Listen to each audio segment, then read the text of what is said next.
Hello and welcome to our interview series where we bring you face to face with the experts who manage your money. Today, joining me and my colleague Chirag is Alok Singh, CIO at Bank of India Investment Managers. Welcome, Alok. Thank you for inviting me. Great. Now, let's start from the very beginning. What was it that sparked your interest in financial markets? Okay, so some things do happen, and probably I, I was a science student, not aware of anything of the commerce, right? For that matter, in those days, I was not even aware that there's something called chartered accountancy. So, like any science student, ambition was to become an engineer, right, or a doctor. That's what used to be. But somehow things fall in place. I came to know about this. Started looking at chartered accountancy, CWA. After some exposure, I realized that this is not what I want to do. So I left it in between. Then actually, financial markets is, because I ended up being in accounting, then I said, okay, let me explore that side. And then, I got to get my MBA, completed CFA, and that allowed me to start in the financial markets as a proprietary trader in Axis Bank. That time it was called UTI Bank, way back in 2000. And then, of course, one thing leads to another. My introduction to it was uh, by accident. It was not a plan. Nobody in my family had ever studied commerce before I did. Um but when I came to know about it, that there's a world like this coming from a small town, I was not aware of such things. It was only then when I came to know, then I explored, then I studied. I said, okay, there is, it led to things. And obviously, there was initially some amount of resistance from the family side. What are you entering into? But I think one thing led to another. And, once you enter, obviously, pages open up, and then you navigate. So as I said, I first ended up trying to be an accountant. And then I said, no, no, pure accountancy is not what I can handle. So that led to the other part of it. And I think that's how. Sir, it's been around more than 2 decades of journey in the financial markets. Earlier, as you mentioned, you were with the BNP Paribas looking at the debt funds and then moved to Bank of India Investment Managers, managing equity and overall doing the as a CIO. So, how has in transition helped you, or can I say, how has your philosophy evolved over the period of time? When I started, obviously, as a fixed income guy, the context was quite different, and that also more on the prop trading side. Obviously the considerations and the objectives are totally different over there. But then when I moved from bank to ABN AMRO that time in 2004-5, is that when I started getting exposed to the so to say the money management part, not in the absolute return, and where you continue to have money, you have to have exposure. It's not like a prop trading that you square off everything and sit, kind of an attitude. So I think that is when it all started, starting realizing that you have to look things on relative basis, because when you are in a prop trading, you are in the absolute basis. You have to start appreciating what is relatively making sense, and things like that. So it all built up on that kind of a thing.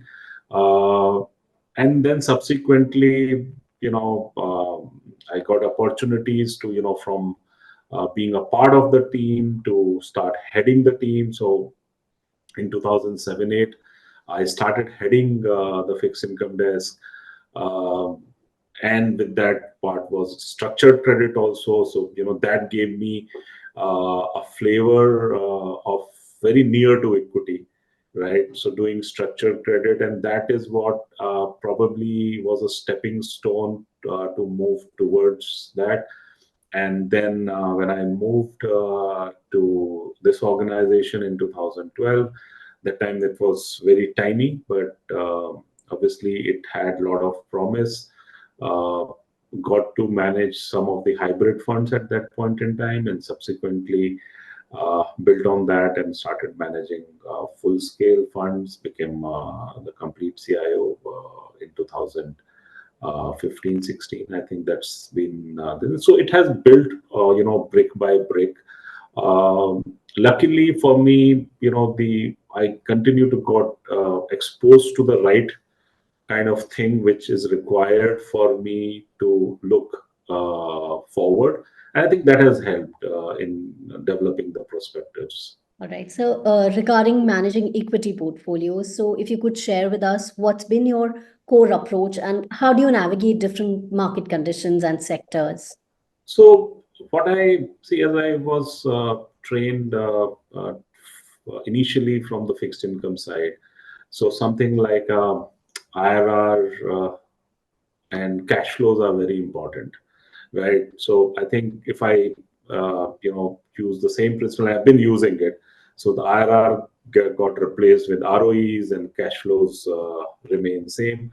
So I think for any financial asset, whichever you look at, these are the two things which are the central of your investment thesis, right? That what is that you are going to make and how is you're going to make, right? So whether you call it IRR, ROEs, but there has to be a cash flows and all those kind of a thing. I think for me, that remained my center pillar, that any and everything, whichever you look at, these are the two things which should be making sense either today, or there has to be a foreseeable journey in which these things will start making sense. And only then it makes cut for me. Rest all is actually, if you look at, is more of an allocation, right? Whether how much you expose, and there are many things which you have to consider at that point in time, including the pool of capital on which you are sitting on, right? It is not only the view which you have, but it is also a pool of capital which is you're using, what kind of considerations it has, what kind of risk it is supposed to get exposed to. And I think that is how I navigate as a combination of both. Sir, at the fund house, you manage around 8 schemes, which includes equity, debt, and even hybrid. So could you just share with us how do you navigate between the different strategies? Because it needs a unique perspective, ranging from debt, equity, and hybrid. See, obviously, when you are exposed to almost all the asset classes which are part of our publicly traded universe, virtually that forms most of it, I think it is important to have a 360-degree approach, right? And that 360-degree approach, because also understand that the financial markets are interlinked. They don't operate in isolation, right? So something which is happening in debt will have influence on equity and vice versa, and things like that. So I think my previous exposure as managing pure debt, hybrid, and then pure equity, I think that transition has given me that perspective.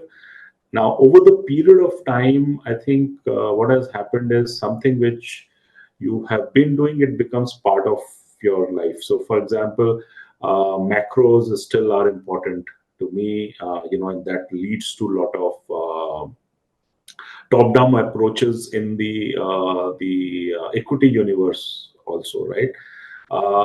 So it is, if I look at it, is connected, right? And you're looking at what part of that entire piece. I think that is what makes you a pure equity or a pure debt guy. But it is not in isolation you can approach. And probably as a CIO, even if I have not managed this before, I believe that every CIO has to have that perspective, because otherwise you will not be able to get the allocation right? And for every fund, it is not only the selection, because when we talk of fixed income security and whether we talk of equity security within various small cap, mid cap, sector and allocation, there is a selection thing and there is an allocation thing, right? So both of the thing has to have fallen in place for the fund to do well, right? And for allocation strategies to be right, you need to have a 360-degree approach. Only then you will be able to do it correct again and again. Sir, could you elaborate how what's the universe of the total stocks at the Bank of India mutual fund, and how do you select the stocks within the portfolio? How you look at the sectors, how you rotate the sectors? It would be great if you could put a light on that thing. We have around 250 stocks kind of a thing, which are part of our active universe, right? We track roughly 1,000 stocks, which are the top 1,000 stocks, and out of which 250 roughly forms our active universe. While we are selecting these 250, it's a completely bottoms-up approach where each and every business is analyzed individually. The basis of selection could be top-down at times. You're thinking or you're getting data set which may have an influence on a particular thing, and then you start looking at after that you start looking at bottoms up, that okay, these if these things are making sense, then these could be X number of companies which could be getting influenced, and then you start looking up bottoms up, and in that right from the business management and the cash flows. I think these things are important for us, and then we go through. Obviously every business has a different set of nuances. You have to go through that work, whether sustainable, not sustainable. And then is when we, after all those deliberation, which are some of it is quantitative, some of it could be qualitative, is that it forms part of our universe. Whenever any stock is being formed part of our universe, right? We also try to develop some simple hypothesis that why is that we are owning it or we are considering to own it. And that is not in terms of percentage return, but what is that we are seeing in terms of, we expect margins to move up, we expect market share gain, new customers, something more tangible in nature, which can be monitored over the life of it. And then we say, okay, this hypothesis which we started buying it seems to have matured or have stagnated, or what is that is leading to. So, and it has to be a slightly simpler one, which is easily comprehensible and easily monitorable. And as long as those hypotheses hold, we continue to hold that in our portfolio, and that allows us to give longer holding period, where we don't get disturbed with some intermediate noises. And I think that has helped us in capturing a larger part of the journey in our portfolios. All right. So like you mentioned, your focus on macros and top-down approach, and that one can't approach one asset class in isolation. So if you could explain, how does your depth of knowledge in debt market help you make equity decisions, especially for industries that are sensitive to interest rates and economic cycles? A good question. See, if you look at our macros, get discounted very well by our fixed income markets and the currency markets. See, if you look at, these are the two which are at forefront to tell you whether any economy's macros are deteriorating, improving and things like that. These are most fast to trade, and especially if you look at currency, that is even faster to react, right?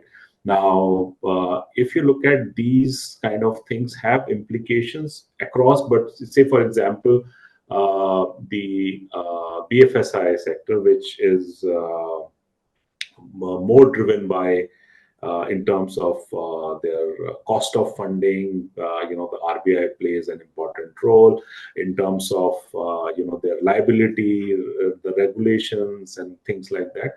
I think there you get because you understand the debt market and have a practical working experience of that. I think that entire the balance sheet, understanding the balance sheet in terms of the liability, in terms of somebody saying that, okay, I'm able to manage my cost of borrowing in a particular way, then you can relate with that, what kind of spreads they trade at.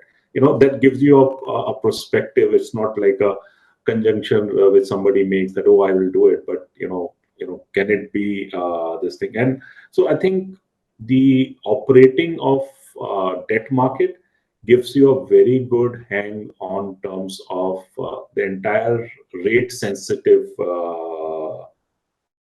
space, including the insurance, because if you look at large part of insurance survive on right investment, right? If if you look at for them to make money, their investment book has to make money for them. So I think it has implication directly on the interest rate sensitive scenarios, but also if you look at it, this entire has a very big implication on the entire consumption thing, which we typically don't look at it. But I think the macros change. For example, if we say that rupee is going to be under pressure because of our fundamentals getting deteriorated, or our current account deficit going out of the way, then suddenly all of the imports which you make, and so the input cost for many of the things which import the raw material can get influenced, and then the end prices or the margin, and which may have implications on the demand curve. So if you look at the macro understanding is very important for operating in the equity markets also, because see, equity markets exist because of our economy, right? If the it's not vice versa, right? So first the economy has to be in good shape. It should be doing and having all the right ingredients for markets to be vibrant, right? So like if you look at today at all-time high levels, right? What will make you confident that the markets will hold on, or the markets can move from there? Then the first thing has to come from the macro, right? Only when if we grow at 7% in real terms and say 10-11% on nominal terms, that is when our earnings can sustain at 12-13%, and that is when the markets will have a discounting of that earnings, right? The moment this 7 goes to 5, then everything comes down. So to have a understanding that whether this 7 looks sustainable, not sustainable, you need to understand the macroeconomics well. So now coming to the particularly to the small and the mid cap, which is a buzzword among the markets right now. Do you think after the recent rally, the valuations have gone overvalued, or do you see a potential of growth in these segments of the market? And where do you stand currently regarding the investments into the mid and the small cap segment? So let me give you a slight perspective over here, right? When we, when we in statistics, when we compare averages, right? We have to be conscious of the fact that the underlying should have remained more or less constant. That is when the averages, give you a right perspective. Now, when we are talking of India, say, for example, PE multiple for last 20 years, obviously in those 20 years, we have gone from a $500 billion economy to now roughly $4 trillion economy. It's a huge change. And that's how, in that process, not only our economics, the economic activity and the contributors to that have changed, but also the ownership and everything has changed, right? So we can't just simply look at last 20 years average and say, okay, this is far below average and all, that hypothesis which one can make. But I think while it is an important indicator, right, you can't just ignore any of those indicators and say, no, we are doing good. It gives you a sense of realization that are you going on the excessive exuberance side. So if I look at, say, last 5 years mean, and I'm looking at last 5 years because of the fact, and I'm looking at mean, I'm not looking at average, because when you look at average, obviously the outliers can influence and give you a different picture. So if I look at the last 5-year mean of Nifty 50, and I'm looking at 5 years because that is when our economy has become the size of the economy and the texture of it is more or less similar. Then it is around 23, right? That's the 5-year mean. We would be at around 23.5 or somewhere there currently. Now, if I put 10% earnings growth, then we are below that mean, right? Obviously, if I put 15% and 20%, it will be far lower, right? And that gives, from that angle, you have to look at from the earnings point of view that it is not excessively high, right? If similarly, if I look at the small cap, right, the small cap mean I think is around 29 or somewhere there. Currently, we may be around 32. Same if I apply 10% earnings, we are very much near the mean. So if I look at mid cap, there the mean, the deviation of the mean, that the mean is around 27 and the current is around 43, 44, right? So even if I apply 20% growth rate, then it is far off from the mean. Now, we have to appreciate also the point that, this club of 150 was created in 2016-17, right? Before that, it was not there. And ever since it has been created, it is one of the common factor in each and every portfolio, whether it is large cap, small cap, mid cap, hybrid, mid cap is one common factor across all mutual fund portfolios, right? So there is a decent amount of capital which has been chasing these 150 stocks, and that may have led to some amount of this excessiveness. But I don't see how can that get corrected unless you expand 150 club or you withdraw money. So either of it has to happen. Otherwise, there is a scarcity premium this 150 stocks keep on having, and we don't know how to correct it. But if I leave this 150 club, I see other right, as I explained in large cap and in terms of the small cap, I don't see excesses getting developed over there. Are we higher than our previous means? Yes, we are. Averages, certainly we are. But then we also have to look that in the conjunction that we have become a far stable country now, right? Our macros are far stable on all fronts, right? Our currency is also exhibiting that. So as the stability and the predictability increases, the premium increases, because then more people are able to visualize that. The more chaotic it is, the premium is lesser, because very few people are able to visualize it. So I think for us, we also have to be conscious that if our macro stability persists, we become a more predictable economy.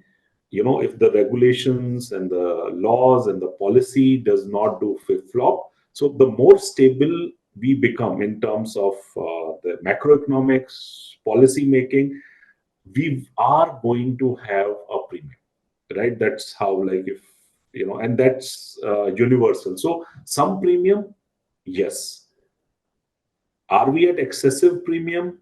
I don't think so. If we discount the earnings for next year by modest 10%, right? Obviously, the market is discounting much more. Market is at 14-15%, and that is how, if they disappoint, obviously there can be some disappointments in the markets, and which may lead to some amount of volatility. And the every bull markets have many intermediate corrections. If you look at 2004 to 2007, there are, I think, 8 or 9 instances where the markets have corrected by 8-10%, and there is one instance where the market has corrected 20%. So if I look at a 3-year period in which we have 10-12 times where the markets have corrected more than 8-10%, that means every 3 months you are having a correction, right? While if you look at now from 2001 onwards, the instances have not been that high, right? But those can happen. But does it break the uptrend, or are that engulfs us into a fundamentally weak scenario? I don't think so. So, sir, basically, you're trying to say, apart from mid cap, the large cap and the small cap uh, of the size of the market remains fairly attractive valuation, where you are finding value in the market. Yes, yes, And mid cap is a absolutely. one segment where you explained it, due to that Club 150, the valuation appears to be very on the higher side. Yes, yes. Okay, now moving on to a fund-specific question. A few of your equity funds, like the Bank of India Flexi Cap and the Multi Cap, ELSS, the Tax Saver Fund, they've done well in the past year or two. So, what do you think are the key factors behind their strong performance?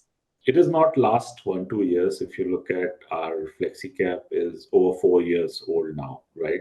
Our ELSS is 15 years old now. Obviously, multi-cap is 1 year old, but our small cap is roughly 7 years old now. Our aggressive hybrid is 8 years old now. So, and if you look at all of them in 5-year, 10-year, has done quite well. Our ELSS for 15 years CAGR is 20%, right? Our small cap has delivered 32% CAGR. So, Flexi Cap since inception has delivered around 36% CAGR. Yes, our funds have been in discussion for last 1-2 years, primarily because we have crossed the thresholds. So that industry has those thresholds of sizes and all that. I think somewhere that is what has resulted in the comment you made in last 1-2 years. But I think if you look at deeper, you find that it is not just 1 year performance, it is consistent performance over the period of time, which we have been. And the reason we are being able to do that, we are in terms of our approach, we are not boxed in our approach that we will only do this, we will only do that. We believe that we are in the relative world, because end of the day, the investor has given me money, right? And he has given us money for maybe 5 years, 10 years, or maybe longer, right? And you have to make relevance in the entire journey of that. So you cannot be an absolute guy. You have to make decisions on the relative basis, and that opens the perspective of what you own, how much you own, and obviously the risk management has played a very important role for us. If you look at that, has disallowed us in having excessive exuberances at any point in time. Had a balanced portfolio. We have, in terms of our risk matrices, allow us or disallow us few things, I think. So risk management, right allocation. So if I do an attribution of my funds for last 3-5 years, I think we fare quite well in terms of our allocation as well as selection. I think we have fared well both, and especially something like Flexi Cap and ELSS, because ELSS also we manage like a Flexi Cap. We've been able to have our allocation and the selection strategy right. That has helped us so far. Sir, as you spoken, we have seen some of the funds doing exceptionally well in the last 3 to 5 years period. Sir, how do you plan to leverage the success of these funds to attract more investors into the fund? Because if we look at the AUM, it has remained constant, Yes. or it Yes. has grown, but not as compared to the Yes. industry, some of the peers. So, is there any plan to attract more number of investors in the schemes? See, there is a bit of a history behind. See, when we started in 2012, that time this company was called Bharti Exa, right? It was 100 crore AUM, and we had a challenge. See, if I today launch a new fund and come to you that you will take a leap of faith, maybe based on your association with us, any of us before, or your observations. Say, okay, Alok has managed these fund in past, so he may, I can extrapolate it. But when you have an existing fund and there's an existing NAV, typically people, and I tell you the same story, you will say, yeah, fine, implement it and then come back, right? I'm observing, I'm open, right? So it took us a while for that matter to do that. And then obviously a few things like first 2018 happened, the crisis, and then the COVID happened. That took some 3-4 years from us. But as we speak, I think we are getting our slowly we are getting our share. So if you look at number of folios addition is higher. We have crossed 5 lakh folios. Our SIP book in last 3 years have gone from 5 crores to 71 crores now. Number of active MFDs have increased. And while we are a bank sponsored AMC, and in most of the bank sponsored AMC, you see the sponsor bank having a very large share. So I think today roughly around 25% comes from bank, and the balance comes from direct and MFDs. And that is because the MFD section, which is a much wider thing, is recognizing and we are getting it. So yes, we have been slightly delayed in our approach for various reasons, but I think now with the present set of in terms of the management, the bank, is very keen to grow this business and remain committed towards it. So I think I believe that now we are at the cusp of that phase, that if we do right things, I think we will have a higher market share. Already, as I said, that while our absolute market share may be very small, but our SIP market share is much higher than our market share.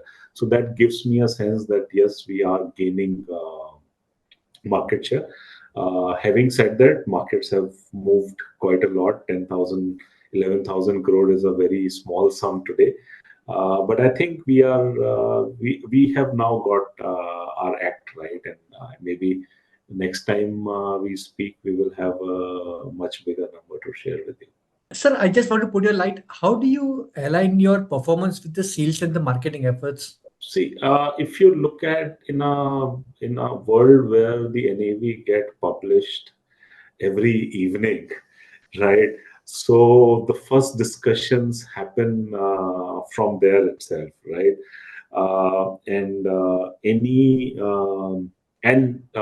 Basically, if you look at with the standardization of products, right, that confusion which people used to have has also been taken away quite a lot, other than some of the thematic or the special strategies which somebody. So now, if you look at it, is with the kind of disclosures, it has become a very, very easy thing for anybody to take a deep dive into what is that you are doing, and there are more than enough tools which are there. So I think our focus in terms of while maintaining a decent performance is a hygiene factor which we intend to do, as well as we want to increase our communication reach, right, which we lack in terms of our presence. I think there where I think we are trying to work, and that will enable us in terms of our pitch also, because end of the day, many a times people may not be aware that we exist, right? Because in his set of screeners, he has excluded us maybe 5-7 years back, and never bothered to look at it. So being so increasing the communication, being present, I think that is what we are trying to focus, as well as the fund performance remains the important thing, and I think we continue to remain focused towards that. Sir, coming to specific to the ELSs and Flexi Cap, and as you mentioned, both runs a similar kind of strategy. You have been overweight on the energy sector and the industrial material sector, while being Yes. underweight on the technology sector. Could you just share with us, elaborate what's the strategy behind this move? Basically, this materials and industrials overweight appeared in our portfolio last year, and we have been running it since then.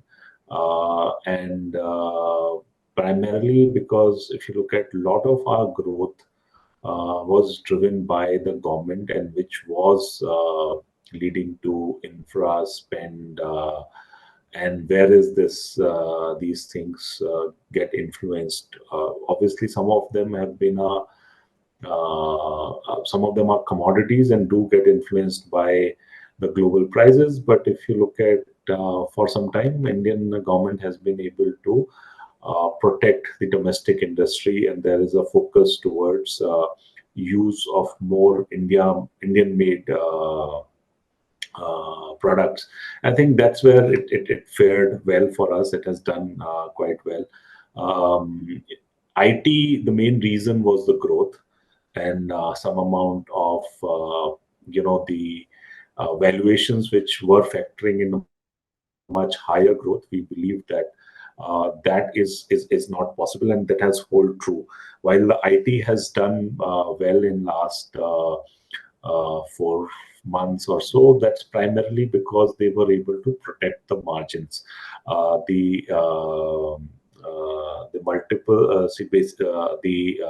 growth factor still remains a question mark. On the aggregate basis, I think we have generated an outperformance. Having said that, I think with the global situations changing quite rapidly, and especially if some of these recessionary fears do materialize, I think we may have to look at our allocations again, and we will recalibrate our portfolios accordingly. Right now, since we are speaking of technology, new age tech companies have become a hot topic, but we see that you have kept limited exposure to them in your fund. So, what's your take on these new age tech companies and their role in your portfolio? Innovation is important. Innovation has been a wealth creator always. Wherever in history, wherever you go, you look at it, you will find that innovation has made most amount of money, whether it was product innovation, process innovation, or anything of that sort. So we remain positive on it, but what distanced us from them was the excessive amount of expectations in terms of what can be the blue sky scenario for those businesses. I think somewhere we believe in some of the businesses market went too far off, which it has a tendency, like in 2021 also, it happened and then they languished, and suddenly for last 1 year it has done then. So we remain constructive on them. Places where we find reasonable in terms of the business expectations, though all of them remain expensive, none of them is cheap, but in terms of what is that you are trying to envisage is possible, I think wherever our imaginations say are correct, I think that is where we are. Unfortunately, there are few of them, and that's how we have few of them in our portfolio. But I think as the more and more newer companies are getting listed, right? So there was a sea of listing which happened in 21, and then we have a complete drought for these new age businesses. I think with markets doing well, I think we will have much more, and I think we need to have.